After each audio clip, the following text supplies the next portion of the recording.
And we're live. Hello. Hey. Oh, I thought Um, you were going to introduce everything, Kel. Welcome to Paranormal Verses. I'm Kell Ridley, and my co-host is Michael Koff. And tonight we have special guest Andy Booth with us. Hello. Michael's going to introduce Andy, so take it away, Michael. So, Andy is my good friend from the UK. He is the host of Flying Solo and now the host by himself of the 12th Dimension.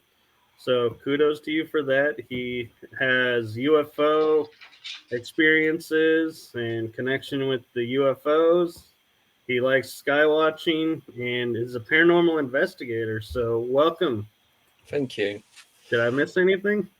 No, I don't know. No, you've not. No, it's all good. Cool. So we've got some questions to ask you then, Andy. Yes. So we'll just jump straight in with the usual. So if you can tell me, apart from what Michael's added there, what do you do? And a bit about your show. So I started off at this level going out doing live investigations. Usually in the area where I live, or within about 30 minutes, and then I. So I was doing that like in the warmer months. And then, sorry, I'm just reading one of the comments. It's not funny. So I started doing that, and then as it got cold, it's like I don't want to. I was kind of in the middle of lockdown as well during COVID, so there's a lot of stuff that I wanted to do but couldn't do. So it's like I need to keep the channel going. So what do I need to do? So someone suggested getting guests on. So then started doing that. So the first year, we're into the third year now of 12th Dimension. It's changed names about, 3 times. So originally it was Codes of the Paranormal. Then I changed it to Codes of the Unknown. And then I just wanted to completely move away from that. And I was doing a stream one night and someone mentioned about how there is 11 dimensions. And straight away I just thought, no, I'm going to make the 12th dimension. And then literally, I'm going to make the channel the 12th dimension. It was that step. Yeah. So the first year was more going out investigating. The second year was more having guests on. This year was going to be guests and investigating and mixing the two up. But due to things that have gone on over the last few weeks, that's not really going to be happening now. Still going to go out investigating, but they're going to be pre-recorded and going to put them out as premieres. Right. So the main objective now is going to be same as you guys are doing tonight. Is just podcast. I call it podcast hosting. Yeah. Yeah. So it's just interviewing people because I've never really seen myself as a researcher because I don't go out and research stuff. I go out and investigate, but I do that for myself. And then when I started doing it on the channel, it's for the viewers so they can see what I'm doing. So what I do when I'm on screen was pretty much what I used to do, but obviously without the camera. I used to have a torch and like the spirit box app on your phone. Yeah. They're not very good, but you've got to start somewhere, and that's it really. And then I just built up the equipment, so I've got night vision, got IR lights, and all that kind of stuff. So I Yeah. can set up indoor, outdoor, and all that. But now it's going to be the pre-records on. Well, 99% are going to be pre-recorded, but I'm going to be more. It's going to be more hosting and interviewing people, and without being, I don't well, without being too lazy, I should say. Like I said, I don't class myself as a researcher because I don't go out. I don't do any research. The only research I do is the internet or YouTube. I've never Right. said that I go out. There's these people that go traveling the world doing research, like you got Steve Mera, George Mitrovic, um, they're just two that I can think of off the top of my head. They actually go out traveling and they go looking at these places and doing all these different, like staying over at Skinwalker. Like Andrew Collins went there for like, I think it was 5-6 days, and he stayed over. To me, that's proper field research where you're out there and you're doing it. Uh-huh. But Are you talking about Skinwalker Ranch or the Skinwalker Caves? That Skinwalker Ranch. Right. Yeah. Yeah. Oh, well, So that would be amazing. to me, that's research. That's real research. So that's why I don't class myself as a researcher. Right. But now it's like I'm going to be sat in a nice warm house talking to people that go out and actually do that, and I don't have to go anywhere. Yeah. Unlike me the other night, it was -5 when we done our investigation, and it says it felt like -9, and there's me in ripped jeans and just a little thin hoodie. So yeah, that would be probably better. Yeah, you're British tough. Well, I'm Northern as well. You see, us Northerners, we don't wear jackets. We don't know the meaning of the word, so. Yeah, I've only got this to cover my worktop, so. I didn't even have that. That's how stupid I am. But like I was telling everybody else that was shivering, that was there. And they're going like, "Why are you not cold?" It's like, well, I've worked on the doors for 20 years, so I'm used to being freezing cold. So it doesn't bother us. But so I was going to ask, so what actually got you into the paranormal to start with, anyway? I've always been into it as far back as I can remember, from being 3 years old. So I've had encounters from around about being 3 up till pretty much present day. Wow. So what was the encounter that you had? Can you remember? The first one? Yeah. So that was, I was around between 3 and 5. I can't say the exact age.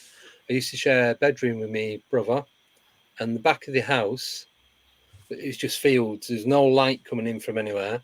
The next street down was kind of like at an angle. So the old orange street lights, that wouldn't even get to the window, let alone come in and reflect on the wall. So my bed was up against the wall that was on where the hallway is. And at the foot of the bed was the door into the bedroom.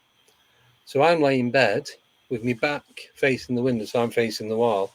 And there's two. So the only way I can describe it is, on the record player on the old turntable, and you're listening to vinyl, and the light hits it as a record's going around, and it bounces the light up on the wall, and it does like the same pattern over and over. Yeah. It's like there's one of them on the wall. And I was just, there's no record player. This is like 1978, 79. Right.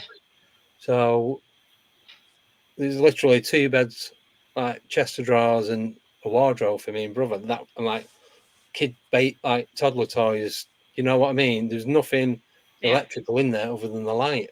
That was it.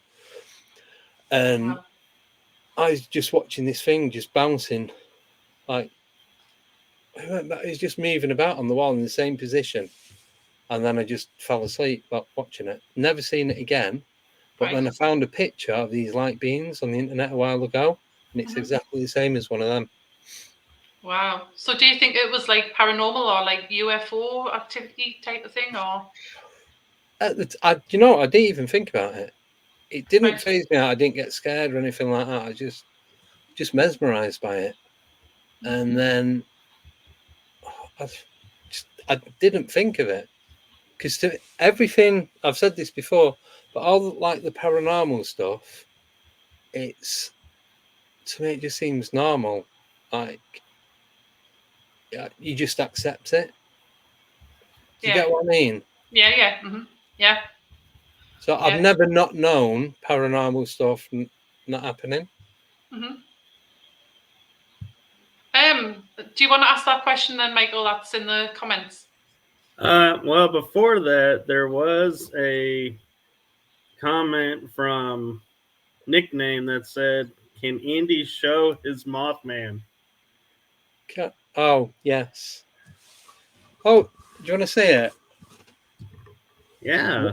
The way it's sad, but I don't care. It is geeky. So that's inside my PC. Wow. That is so cool. Yeah. At least he's with good company with Danger Mouse. So he's got a werewolf, 2 Yetis, a Bigfoot, and Danger Mouse. So nickname says asking me about his nearly accounts. I was hoping you was going to pass on this one. Do you really want to know this one? Seriously? I'll tell you, it's. I said it as a joke, but the story behind it wasn't. So what happened? I drive for a living, and I was driving out to southeast of England because I normally do Suffolk, Norfolk, and Essex. So it's like southeast coast. And I was going down these country lanes, and I just seen a big black animal in a field, and there's like some hedgerow, and there's like trees all the way around, and I thought it was a big puma or something. You know, the big cats. Right. It is a big dog. And obviously at the time I didn't know it was a dog. I didn't see anyone with it. So as I come round the bend, this was like a black Great Dane. So that's how big it was. So as I'm driving, and you just clock something out the corner of your eye. Right. And yeah, it was that. And then I seen a woman shouting it over, and it ran back. Oh, it's a dog. So on the stream, I said, "Oh, I nearly seen a big cat." Right, having a laugh, and no one's let me live it down. It's just that was about 6-7 months ago, and they always bring it up. I should have just said I thought I saw a big cat, but it wasn't. It was a dog. Oh, So you gotta love the that was my nearly. Because I nearly seen one. Yeah. So Joe is asking, we were talking about this before backstage about your remote viewing you had done. Yes. So this was only done yesterday. So on 12th Dimension, the guest yesterday was Jessica Jones. I'm guessing you guys have heard of her or not. I have. Yeah. So she's over in. Oh, I can't remember where she's in America anyway, and she does about 3 or 4 different shows, and she does a lot of remote viewing. And so it's the second time she was on, and when I asked her if she wanted to come back on, I also said, being a bit cheeky, said, "Is there any chance you could do a remote view for me?" So she goes, "Yeah, just send me like postcode, zip code, and roughly what the year and what time of that year it was." And it was very, it's in Georgia. It was very, so I sent her the year, but then the period in that year was like a 4-month time scale. So when she come on last night before we went live, she said, "Oh, I've got some information for you and data for you. I did the remote viewing this morning and I've got some info." And then she started telling me what had gone on. So what happened was, so I'd asked her about, have I been in contact with ETs or UFOs? Because I know I've seen them, but so I need to go back a bit to my first UFO encounter. I don't know if you've heard this before, Michael. I know a lot of people in the chat will have done. But I was about 7 years old. It was Saturday afternoon. It was raining. So none of my mates, it'd been raining, sorry, and I'd got a bike for Christmas. So it's probably about March, April. So I just wanted to go and ride around in the puddles on my bike, as you do. And so the rules were, if it starts raining again, you got to come in. If you get hungry, obviously come in. If you're out longer, come in before it goes dark. Because at that time, it goes dark about 4:30, 5 o'clock. I can't remember what time it was. If it was to guess at a time, I'd say 12 midday to 1 o'clock. So it was like early afternoon. And then I'd gone down to the next street, stopped in the car, and I looked up, and there's like a 2-tone UFO directly above me, probably about 200 foot above my head. Wow. Oh, excuse me. There's no noise coming from it. I don't know what made me look up. I don't know. I just looked up. And then so I'm sat on my bike like that. looking straight up, and then my neck started to hurt. So you put your head down like that, look back up, nothing there. Now this is a thing. It is related to what Jess said yesterday. I could have been there for 2 minutes. I could have been there for 2 hours. Could have been 15 minutes. I don't know. I had no idea. Didn't have a watch on. There's no one else was about. None of my mates were out. Nothing. So because of that, I don't know if anything happened regarding that UFO.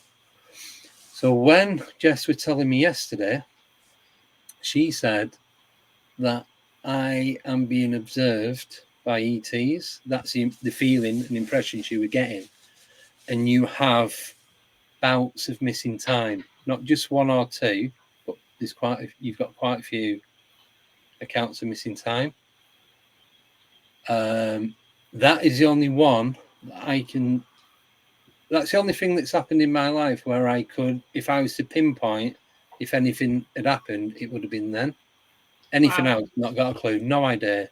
I don't recall anything, any missing time.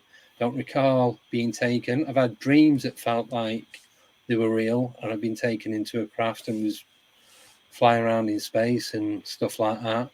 Whether they're part of it, I really don't know. But then she said that I've either got an implant, I've had an implant, or I'll be getting an implant, and it's more than one. I'm sure she said it's more than one. Might be wrong on that. But a few years ago, when I first moved down south, when I was living in Milton Keynes, don't know why this happened, not got a clue. I just woke up in the middle of the night, say 2 o'clock in the morning, and I just felt something in my nose. I literally had my hand inside the nostril, and I pulled out a little piece of plastic, a little tube, hollow. Probably it was about 3 millimeters thick, and the gap in the middle was about 1 millimeter. My hands were covered in blood. It's like a little white, it might have been white or transparent. And when you're that tired, I'll put it on the side. And I don't know why I would do this though. I didn't even get up to wash my hands and wash the blood off or anything. I just went straight back to sleep. I know I've told this encounter story, whatever you want to call it, before, but thinking about it now, maybe me going straight back to sleep had something to do with it. Because I leant over, put it on the bedside unit, fell asleep. When I woke up in the morning, it wasn't there. There's no blood on me, no blood on my face. You know when you can smell dry blood, like when if you've had a nosebleed or anything like that, you can smell the blood, can't you? Yeah. Nothing. There's no smell of it. It would have been all over my pillowcase, possibly on the coat cover. It was definitely on my hands. Nothing there. Nothing else. So whether that was put back in, whether it was taken, whether could I have been taken and they've put a new one in, I don't know. I don't remember. So it's amazing. Yeah. So I'm still trying to get my head around all this. I understand what's happened. I don't understand why, this did happen, why it happened. And I'm still trying to connect the dots to it all and work out what, not what's next, but what I need to do for myself, if you get what I mean. Yeah. Right. So if this is a real thing that has really happened to me, it's getting your head around it. Yeah, it's mind blowing. I won't say scary. It is. It's a little scary. Yeah, I'd be pretty scared. Yeah. So, but it's not scary, because I think now, because I've been told it's happened.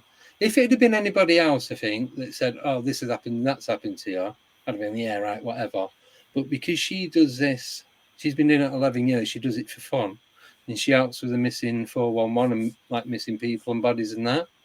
So she finds them. So if she can find them and things like that and other stuff that's gone on, why would this not be correct as well? So I do believe her. I do believe what she's saying is true. Yeah. It's just, yeah. I do have a twist that I could possibly throw into it for you, Andy. Go on.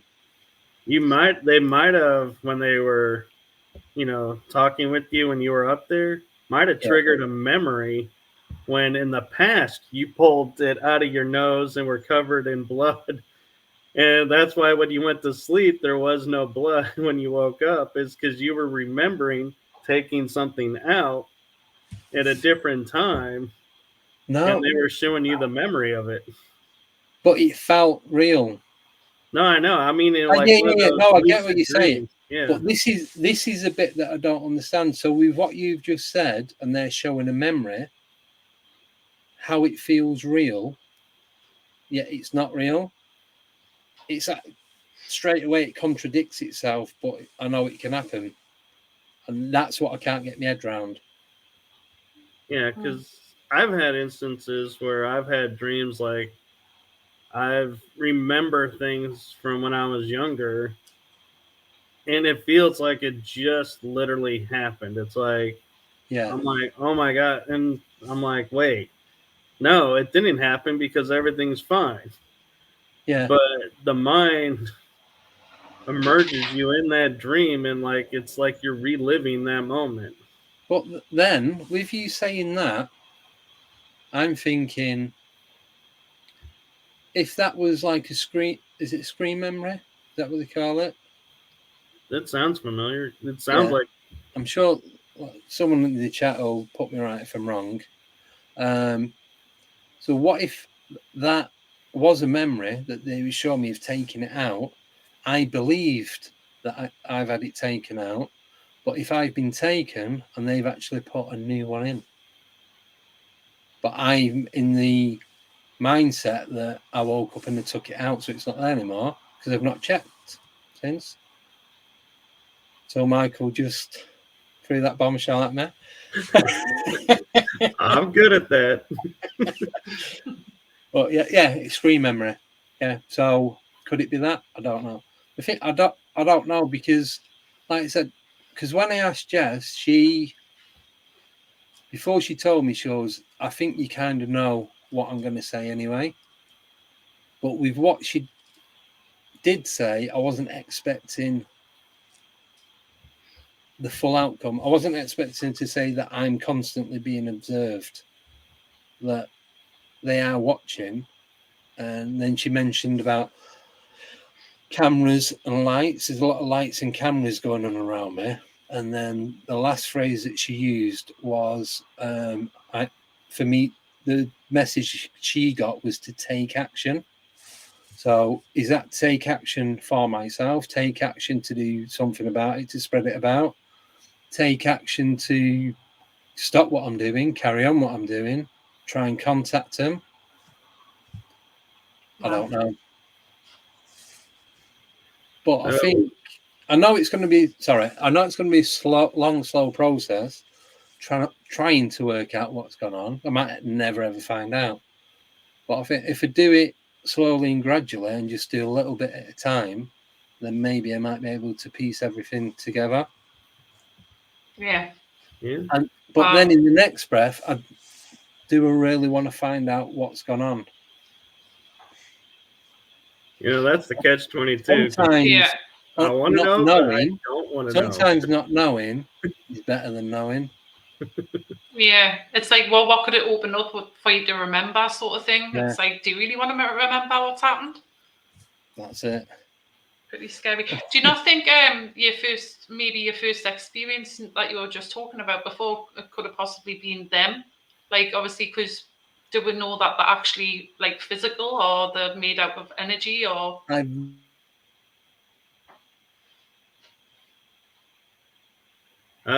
He mentioned to me that he may have a glitch with his computer where he may drop out for a moment. That's quite okay. But certainly interesting though. It is, and this actually gives us a chance that in the chat, Nickname has a question to all of us, and I'm sure Andy's asked this already, so you and I can answer. Is the top case account that got us hooked? With me, it's basically since I was 9 years old when I seen my first apparition. But then I seen another one.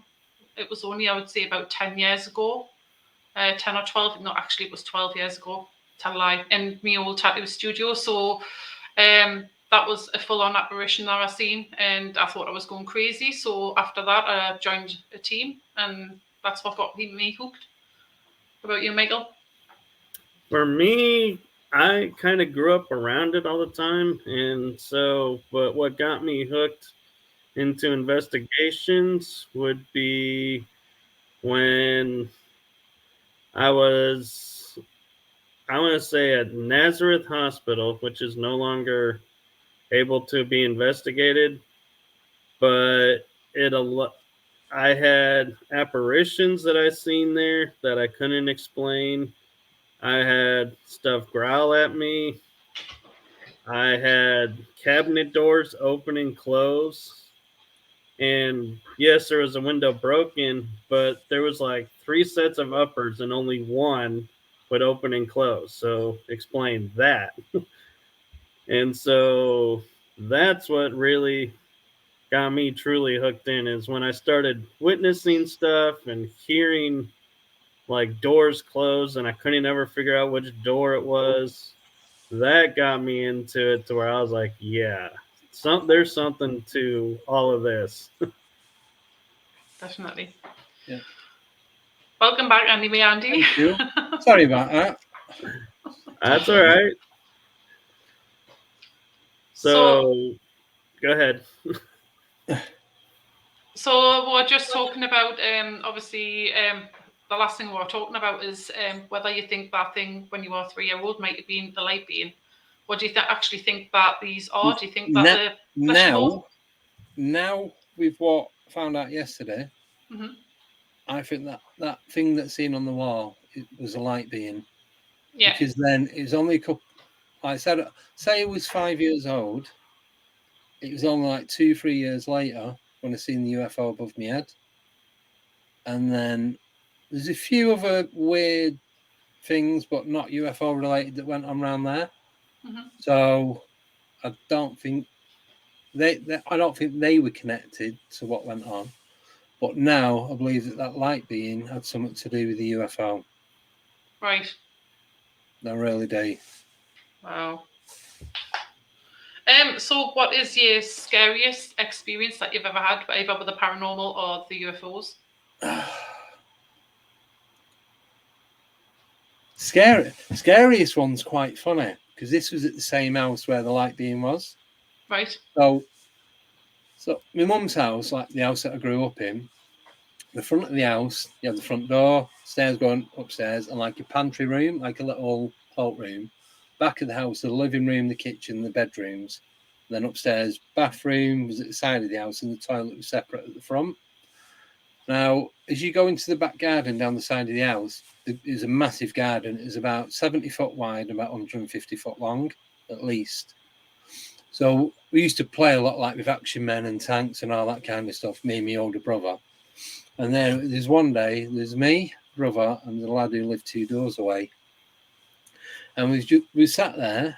I was probably about 7 or 8 again. And we were talking about ghost stories, because we used to watch, remember Arthur C. Clarke? Yeah. It used to be on, I think it was Sunday evening. I don't know. I can't remember. I remember watching it. Yeah. Watching it all the time. Yeah. So the lad who lived next door, he had a lot of the Unexplained magazines, and a lot of the stuff in it was like Arthur C. Clarke, what he'd done. And we just sat in the garden, and we had a big gate between the house and the fence, so you can't just walk in. But that was the only way, because it was a semi-detached house. It was the only way to get into the back garden without going through the house.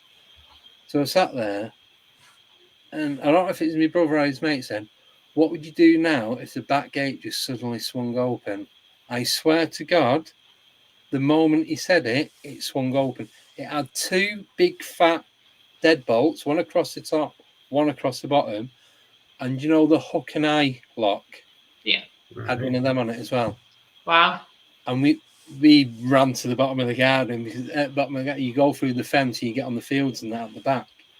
And then we came back eventually, about 5 minutes later, and I think my mum had gone shopping or something. and my dad was at work. We'd gone back and we checked the bolts. The bolts hadn't been pulled out. They'd opened while they were still in the thing, but they didn't pull. I don't know what you call them, what the bolt slides into, like the U thing. Yeah. It didn't. Yeah. They weren't pulled off the door. They weren't pulled off the frame.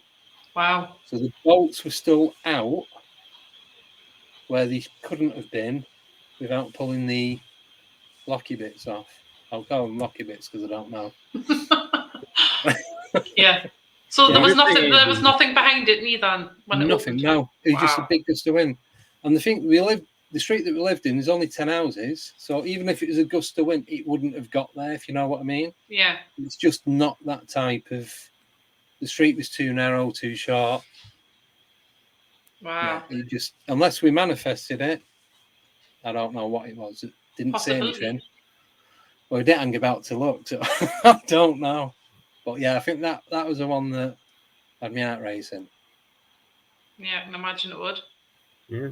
So we have a question in the chat room that has Yeah. piqued my interest.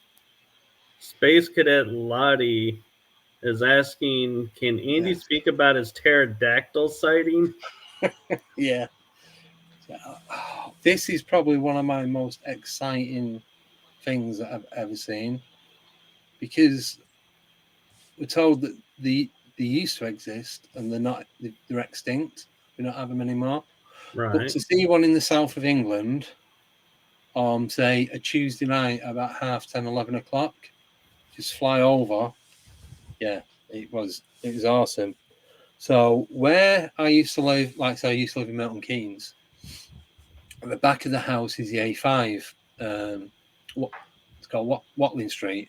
It runs, however, through London and all the way up. Yeah. And if you stand in a certain part of the garden there, where I had the shed and where the roof of the house is, you can block out all street lights. So then when you're looking at the stars in the sky on a clear night, there's no lights drowning the natural light out. So I stood watching the stars and that.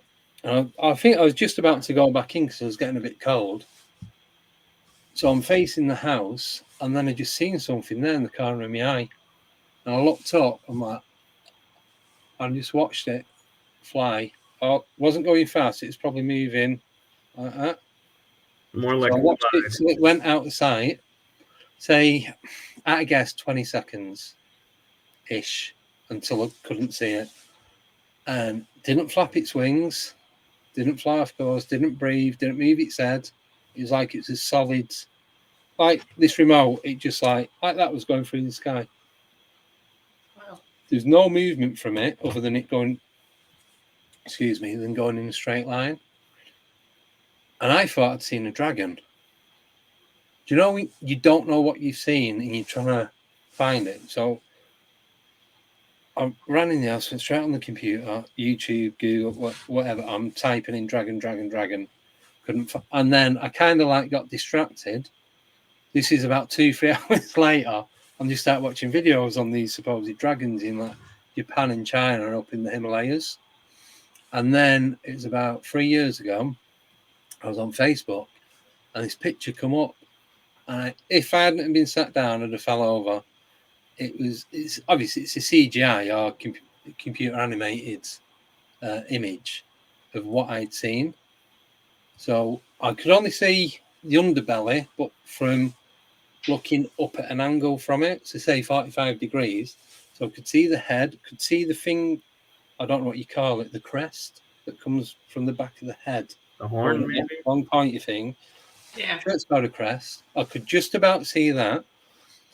Then the neck, the underbelly, the wings. So it was like the wings were like bat wings. So the top bit, where you had the hands that come out there, at the bottom you've got the, I don't know what them bits are called. Not very good at telling stories. Not when I don't know the name of something. And then Okay, you're doing well. yeah, and then you had the rest of it, and then the tail. You had the tail going, and then it was the thing that got me the most was the diamond. Joe, it's got the diamond bit on the end, like when a lion's got that fluff ball on the end of its tail. Yeah. That's what did it for me. I think if you hadn't seen that, I'd have thought, oh no, it's some sort of drone or something like that. But then working it out, because obviously I'd go back a few nights later, like each night or what have you, around about the same time and keep looking, but never seen anything again. It was roughly, I'd say, about 24 foot long.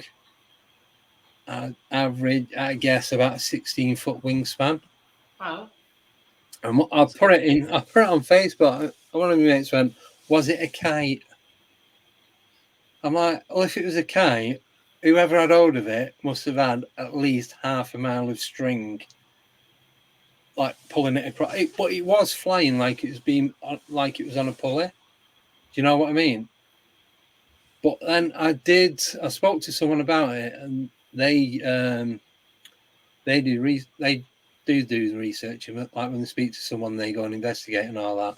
And he'd said that he's had a lot of accounts like that, and it's exactly the same. They don't move, they don't flap the wings, because they get into a thermal drift, and just once they're in it, then they don't have to use any energy to keep going. But then I'm thinking, because it was at night, how much stuff is there at night that we don't see because we're not looking up? Yeah, exactly. Exactly. Mm-hmm. And it was, I'd say, I'm just trying to. So, colour of my wallet, you can tell it's not quite black. It's like really dark brown. So it's like that against the night sky. So do you know what? Obviously, without the shine on it, you can. Yeah, you can it see easily the difference. And that's what caught my eye. That moving. So, yeah. Wow, that's pretty amazing. Yeah. I mean, like you say, you don't really see much. I mean, the streetlights block out a lot of the sky as well. You know, like obviously the glare of them. So, yeah. Do you want to ask that one then, Michael? What? So, nickname has one for you, Andy. Top weird case for me is Andy being watched by the trio in the portal, cloaked ship. Can you ask him to talk about them? I could, but I don't know what she means by the trio. Well, then let's talk about the portal and cloaked ship, because Right, that so I can sounds talk about really that. interesting. Yeah, so that one. So I finished work. It was a Friday afternoon. Where I used to work, we finished early on a Friday. It was about 12, 15 miles away from where I work to where I live. So it'd take about 25 minutes, half an hour to get home. So I'm driving down, and there's a oh yeah, I know what she means now. That's right. And driving down is like there's a spur that comes off the motorway, off the what you call a freeway, and then you don't have hard shoulders, do you, Michael? We have some, but not a lot. Yeah, that's what we're getting like now. It's all smart motorways. But on this part, there were 2 lanes, and then you had the hard shoulder going all the way around. So as I'm coming around this spur, and I'm on the A666 of all road names, coming round to go onto the A580 that takes you right into Manchester city centre. As I'm just before I hit this bend, there's a clear blue sky, no clouds. I just seen a metal object in the sky. It's a couple of miles away. I couldn't judge the size of it. It could have been 100 foot, could have been 10 foot, but I just know I've seen it. So say it's there. It zipped across the sky and made. I'm just thinking, I always get the colours the wrong way around. So it was there. It just zipped across like that, faster than I can do that. It made like a fire engine red streak, redder than ET's hoodie, and put it that way. Just went straight across, stopped. No, it didn't. It did a blue, electric blue colour streak. Then it stopped. Then so that was horizontal. Then a vertical red thing that kind of looked like that, but shorter. But it did the blue. Then the red thing opened. Then as wherever it went, it just then all closed, and that was it. and I had to pull up on the hard shoulder because I thought I was going to be sick. Wow. Because of how quick and how it happened, just like that, like out of nowhere. And that was probably about a mile from where I'd seen that first UFO when I was a kid. Right. So do you think it went into a portal or something like that? That's what I believe. It was. I was talking to. We had Jody Cook on, North American Dogman Project. I was talking to him about it.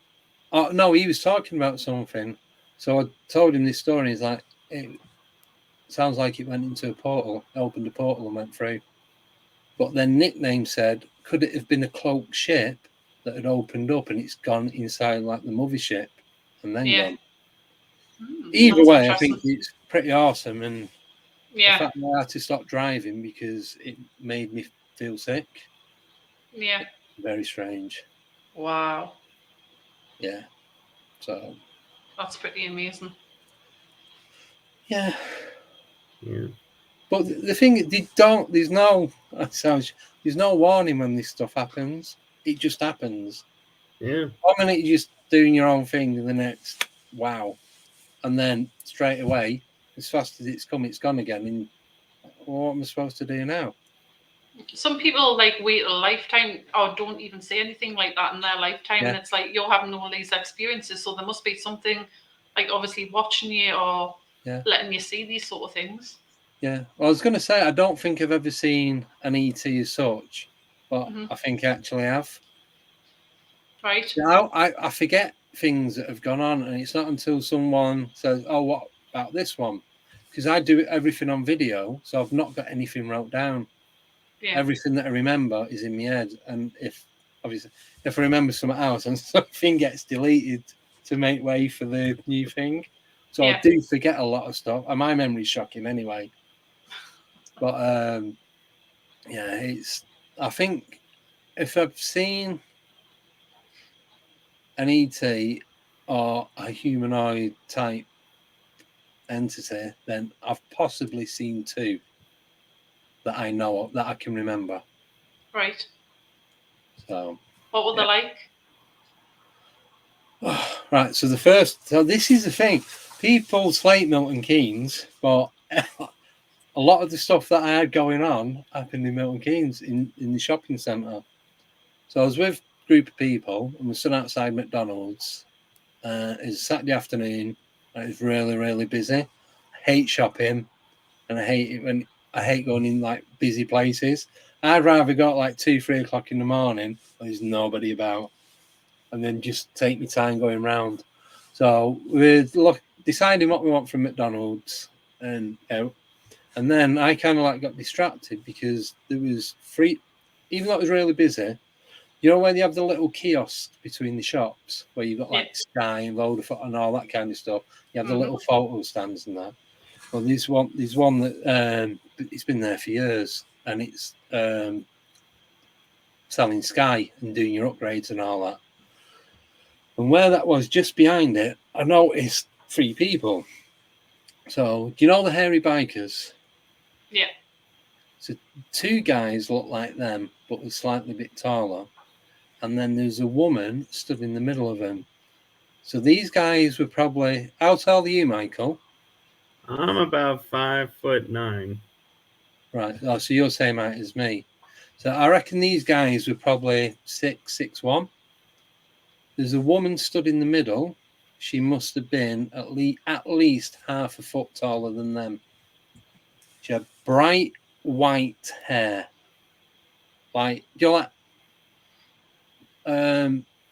ice cream white? It was like that. And the skin was pretty much the same as well, like the colour of this shelf. Right, really pale. But she had real, like, proper blue, like crystal blue eyes. Wow. So she stood out. So I thought, oh, she looked like a model. Yeah. Mm-hmm. I'm thinking, what's she doing there with them 2? It just didn't make sense. And they were stood in a group, but she wasn't, because at this point I'm watching what's going on. Because I'd already decided what I was having from McDonald's, same as they always have, so that didn't matter. So I was just waiting for the others to decide.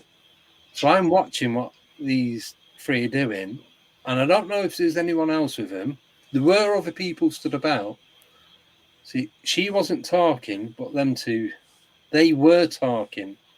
But I can't remember who they were talking to, whether it was each other or another person. It was just, when it's something that's out of place that shouldn't be there. Yeah. It was one of them moments. I'm like, this doesn't make sense. And I turned back to my mates and that to say to them, can you see this? And they're still all, at this point, they was virtually arguing about what they was having to eat. So I thought, not bothering. As I turned back, the three of them had gone. Now, where I was stood, they would either have to walk up and along or down and past in front of me or down the side of me. They were the only three ways in or out. So even though I'd only turned around for like a second, I would have seen them and gone. Three of them were not there. Wow, that's amazing. Mm. So, are you one of these people that believe that there's more than one species, shall I say, of extraterrestrial? Definitely, yeah, 100%. But now this is. Can I just do a little add-on to this? So one of the recurring dreams that I keep having, one of the dreams that I kept having at the time, was there was these 3 or 4 guys in blue boiler suits, like blue overalls, like Jason out of Friday the 13th, but it was this colour blue. So do you know the images at the bottom where it's got our names under the stream? It was like a baby blue colour. And they're walking up and down in this shop, right? But they weren't, it was like gliding. Didn't see it, the feet on the floor, they were just like gliding up and down. Now, the guy, so these are like big beards, obviously hair, and there's like dark hair going grey. He was older, probably late 50s, early 60s. Now, the guys that were there, or the guys that were in the dream, could have been the same people. Wow. And then about 4 or 5 months later, I'm driving through Bedford, where, do you know where the Bedford hangars are? You got 2 big green hangars. They do a lot for filming there. In The Dark Knight, Batman, you can see the two. That's where this was. Right. So I'm driving past the side of that, and out of nowhere, there's this bloke. I was on the phone to my mate, and this bloke, the same guy that was in my dream, I don't know if it's the same guy that was in the shopping centre, in the same colour blue overalls, with a beard and everything. He was at least 6.5 foot tall. I'd say he was touching 7 foot, and he's just walking down the street, but he had no emotions about him. Right. He's just walking straight, and I'm driving past, and I'm like literally climbing out the window to get nearer to him, and it didn't have any effect on him. You know when you know someone's saying that, you turn quick like that. Yeah. Right. Nothing like that from him. Wow. And I'm like, can't believe it. That was who was in the dream, and possibly who was with that woman at the shopping centre. Wow. So very strange. But yeah, it certainly is. But then I'll have years of nothing happening. Oh yeah. Wow. That's absolutely amazing. So obviously you do work with the paranormal and stuff like that, don't you, as well? Yeah. Right. So go back to the paranormal. If you could investigate anywhere, where would it be? Where's your dream location? It'd have to be Skinwalker Ranch, I think. Oh, definitely. Or the TNT area in Point Pleasant, West Virginia, Mothman. Yeah. I'd say them two top of the list. Yeah. For me, I would say it would have to be somewhere like the Tower of London, but that's never going to happen. you never know. Yeah, you can always hope. Yeah. Definitely. So do you see a difference between ghosts and spirits at all, or do you think they're just the same thing? See, that's a difficult one.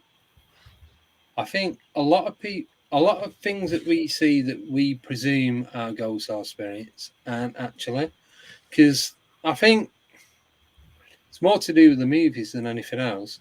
What we perceive as a ghost or a spirit is, we're told, it's the not the afterlife, but the soul or the spirit of a person, a human that's died. Yeah.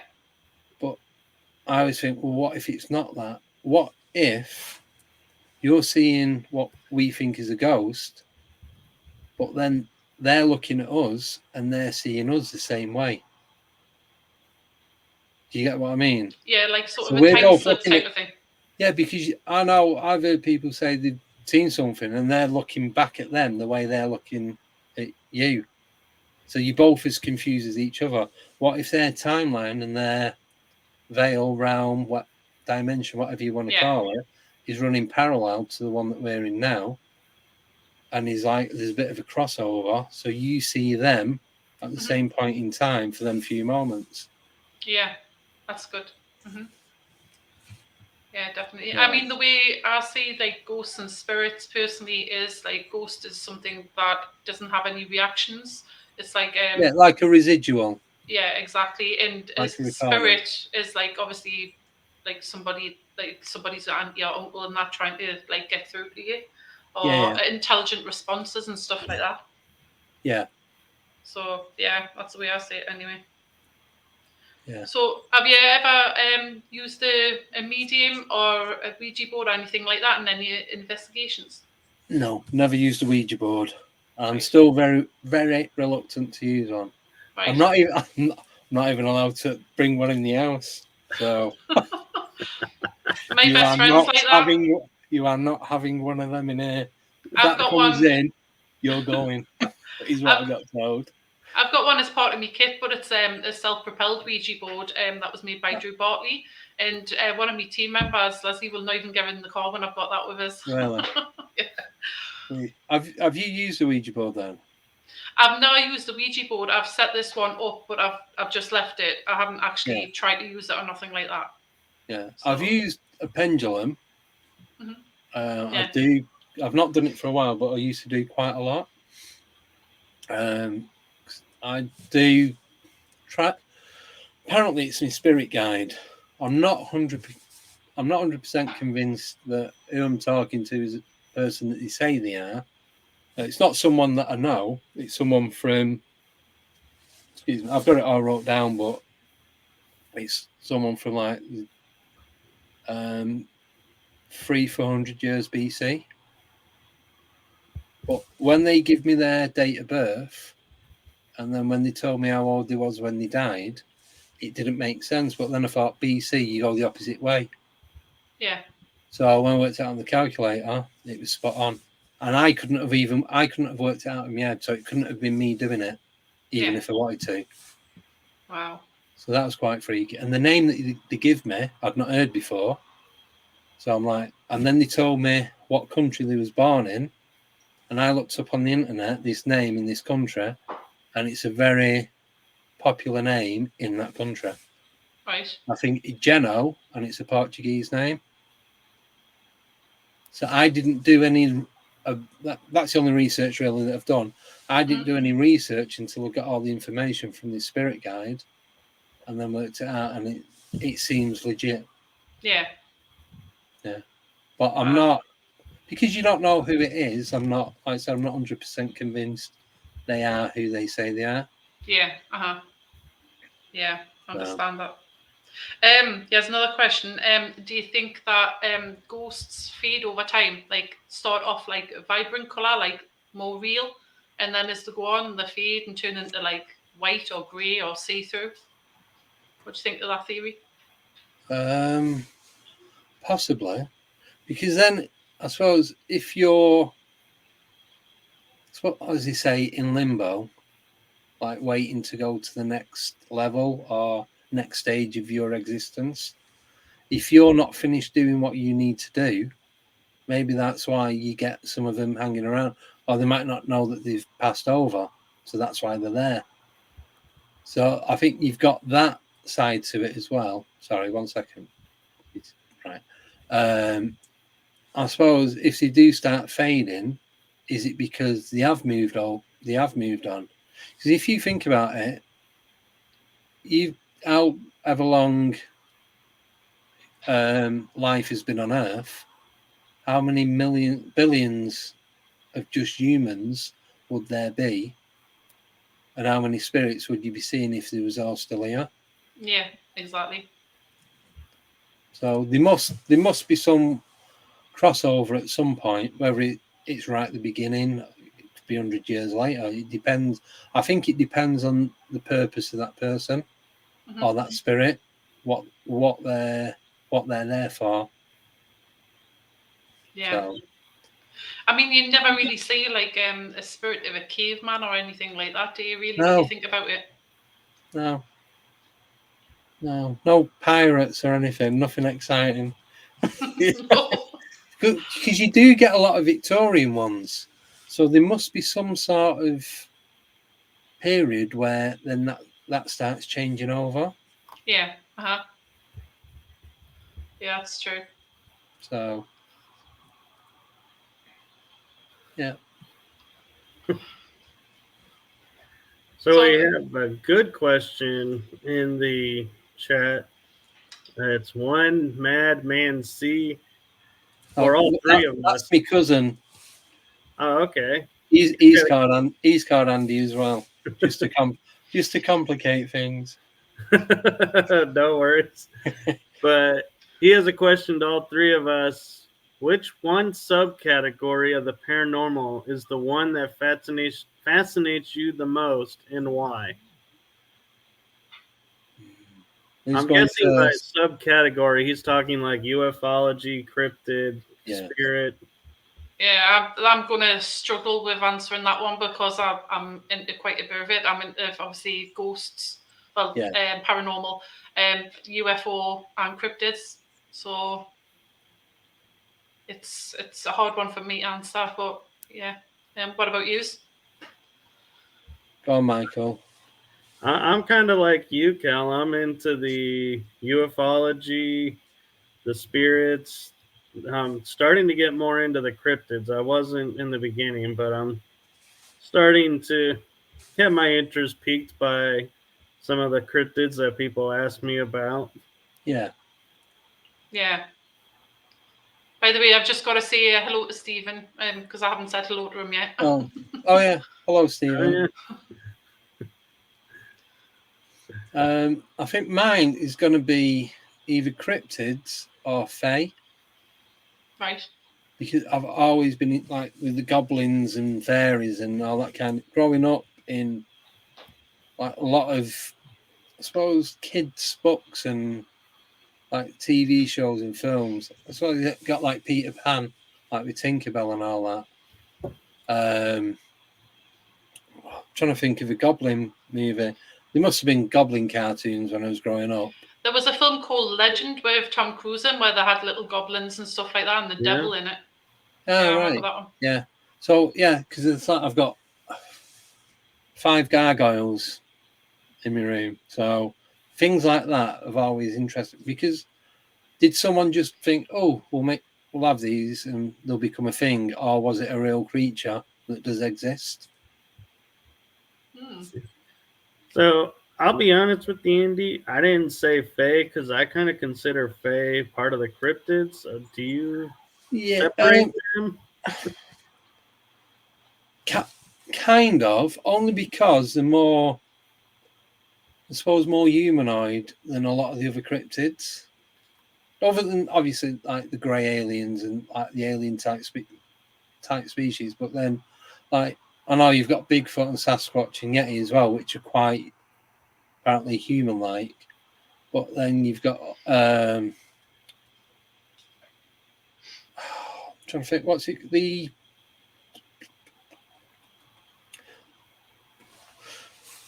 so you got Dogman. I'm trying to think of the one the thingy monster in the marshlands over in your side, Michael? Flatland monster. Is it Flatland monsters? But then were they like alien type cryptids? I don't know. And then Mothman, which is my favorite. Out of all of them, is my favorite. So I don't know. And we had the werewolf. Yeah. So I don't know. I think I always keep Fae separate to cryptids as such. Yeah. It's just something I've always done. I don't know why. I think just because Fae, like, they're the little people, aren't they? Like, you got the leprechaun, goblins, elves, pixies, gnomes, fairies, and they're Space Cat just put Flatwoods Monster. That was it. Wow. Anyway, I've just noticed the time there. Andy, could you tell us, with the viewers and everything, where we can find you? Yes. So the YouTube channel is there we go. I'll kind of cheat a little bit. Put it in the chat group. There we go. So that's the YouTube channel and TikTok channel. The links are pretty much the 12th dimension or the 12th dot dimension, depending which one you look for. Then you've got Flying Solo, both YouTube and TikTok. If anyone wants to email me regarding any of this, it's andy@flyingsolo.uk.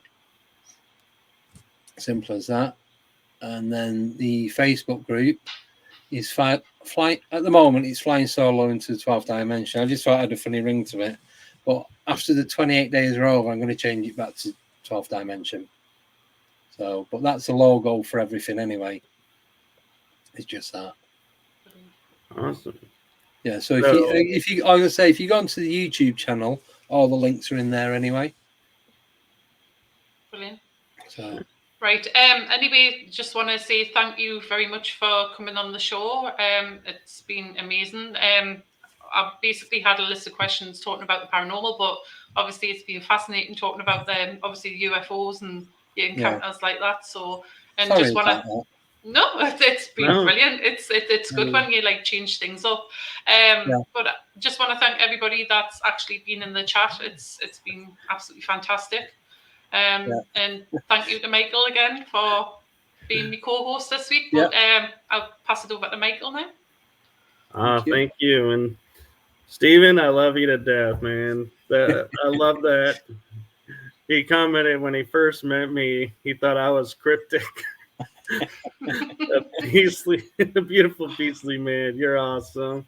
Thank you to everyone in the chat group for chatting and giving us such great questions. And if you wanted to, Kel, we can go a little bit longer where there's nothing on behind us. If you want to ask some more questions, or we can stop here and stop on the high note. I've actually got something to do after this, so I mean, I would love to, but I mean, we can get Andy back on another date if we can. Yeah, that's fine by me. Is that all right with you? That would be brilliant. Yeah. Excellent.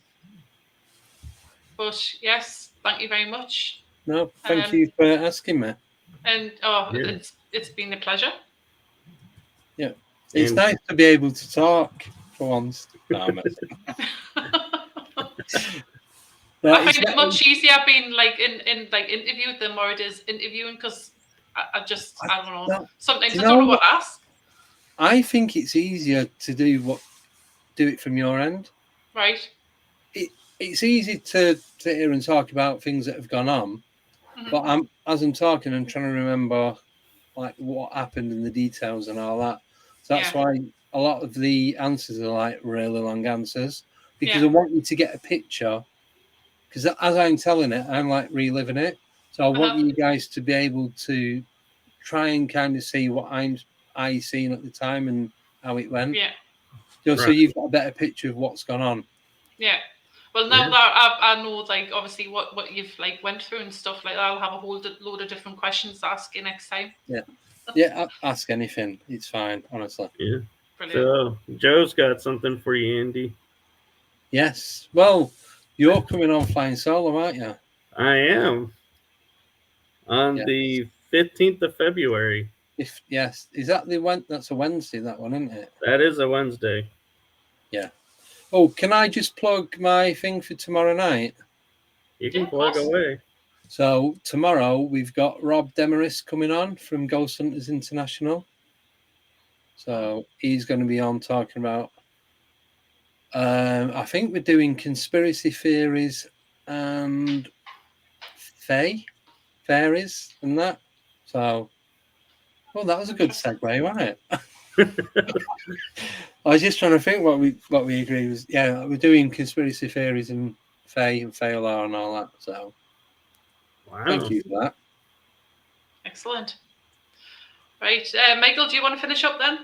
I will. And just before that, though, Kel, Space Cadet Lottie has a message for you. He says you did a great job.